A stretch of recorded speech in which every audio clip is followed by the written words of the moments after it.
Mula sa pagiging underdogs noon, semi-finalist na ngayon ang Team Ascal sa pinakaprestiyosong football tournament sa Southeast Asia. Kilalanin ng taong susi raw sa malaking pagbabagong ito sa ulat ni Chino Trinidad. Siya si Dan Palami, ang tahimik na nagkumpuni at pinaglaban ng Philippine football team na ngayon ay kilala bilang Ascals. Ayon kay Palami, sariling sakripisyo ng lahat ang iginugol para makarating ang Ascals ng ganito kalayo sa AFF Cup. Buong tiwala ko naman sa team na if somebody just believes in them, and now many, I think, believes them already, I think we can accomplish a lot. Habang ginugugol ni Coach Simon McNamee ni oras sa passing game ng Ascals para gulatin ng Team Indonesia at kanilang mga taga-suporta, nananatiling kampanya ng Ascals na kaya nila ang hamong haharapin bukas. I think this team reflects typically the Filipino culture. Maraming naghihirap sa atin pero nakasmile pa rin, nagdidiwang pa rin sa Pasko. Kahit wala ng Noche Buena, nagkakasundo pa rin. Sasadal pa rin sa disiplinadong depensa ang Ascals bukas.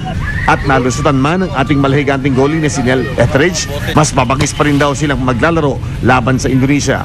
At kung inspirado man ang buong Pilipinas sa kanilang ipinamamalas, humuhugot naman ang Ascals ng lakas sa bawat Pilipinong naniniwala sa kanilang kakayanan. At yung inspirasyon na yun yung pinakamahalagang regalo sa amin. Pag nakita namin na may mga na-inspire kami to play the game, and hindi lang to play the game but rather na-inspire pag nakikita yung Filipino spirit of never giving up. We have unified sectors in the Philippines na dati hindi naman nagkakasama-sama, and that for us is priceless.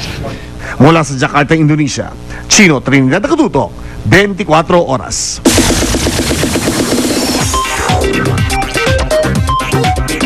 Ilang street kids ang pinasaya ng ilang Kapuso stars sa kanilang Christmas party kanina. Pero tila mas nasiyahan ng mga artista dahil sa mga ngiting na tanggap nila mula sa mga bata. Narito ang chika ni Aubrey Carampel. Tuwang-tuwa ang mga batang inaalagaan ng He Cares Foundation nang makita ang kanilang mga idolo. Kinantahan sila ng the next big star winner na si Francesca Farr. Naroon din ang Party Pilipinas rapper na si Elmo Magalona na bumunot pa ng paraffol na regalo. Naghandog naman ng song number si Julian San Jose.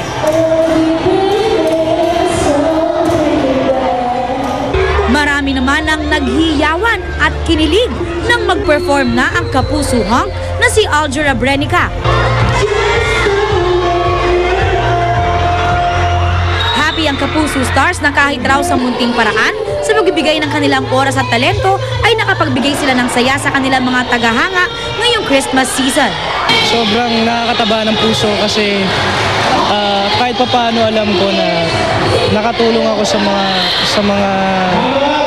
mga tao dito, street children. Nakikita ko lang po sa mga mata nila at sa mga puso nila, sa kanilang mga ngiti, na talagang masaya-masaya po talaga sila ngayong Pasko. Aubrey Carampel, updated sa Showbiz Happening. At yan po ang Chika Minute for today. I'll see you guys again tomorrow. Ako po si Lou Andy. Pia, Jiggy. Salamat, Luan. Ngayon po ang Giant Lantern Festival sa Pampanga at nakatutok doon live si Lia Manyala. Lia? Pia, nag-upisa na nga ang kasiyahan dito sa San Fernando, Pampanga para sa 2010 Giant Lantern Festival. Dagsa ang daang-daang kapampangan dito na gustong masaksihan ang labanan ng mga makukulay na higanting parol. Siyam na barangay ang maglalaban-laban ngayon sa taunang Giant Lantern Festival Competition. Talaga namang pinaghandaan at pinagkagastusan ng mga kalahok ang mga higanteng parol. 20 feet ang mga higanteng parol. Lahat detalyado at masusing pinaghirapan ng mga disenyo.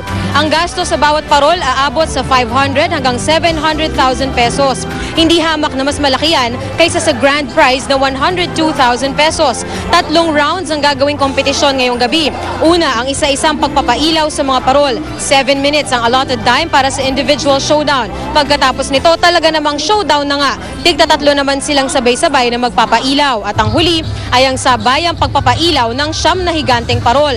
Ang premyong 102,000 pesos ay sumisimbolo raw sa 102 years ng tradisyon ng lantern making dito. Bahagi na raw ng kultura ng Pampanga ang lantern making dahil karamihan sa mga Kapampangan ay mahusay sa paggawa ng mga parol. Sa mga oras na ito ay lumalaban na itong panglimang giant lantern na kalahok ng Barangay Santa Lucia. Pagkatapos nito ay susunod ang second round kung saan nga mag-showdown ang tatlong parol kada showdown nito masusunod dito sa unang round na ito. Pia? Maraming salamat, Lia Manyala. At yan po mabalik ang aming tinutukan sa nakalipas na 24 oras. Maraming salamat sa inyong pagtitiwala. 7 araw na lang po, Pasko na at ngayong Kapaskuhan, tandaan po natin ang kahalagahan ng pagbibigayan na mula sa puso.